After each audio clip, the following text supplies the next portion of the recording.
తెలంగాణ మంత్రి కోమటిరెడ్డి వెంకటరెడ్డి పద్మవిభూషణ్ అవార్డుకు ఎంపికైన మెగాస్టార్ చిరంజీవికి శుభాకాంక్షలు తెలిపారు. సినీ నిర్మాత దిల్ రాజుతో కలిసి చిరంజీవిని ఇంటికి వెళ్లి ఆయన కలిసి వచ్చారు. తెలుగు ప్రజల తరపున అభినందనలు కూడా తెలిపారు.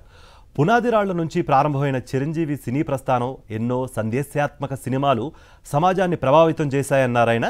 రక్తదానం, నేత్రదానం ద్వారా కోట్లాది మంది గుండెల్లో చిరంజీవిగా చిరస్థాయిగా నిలిచిపోయారన్నారు మంత్రి కోమటిరెడ్డి వెంకటరెడ్డి.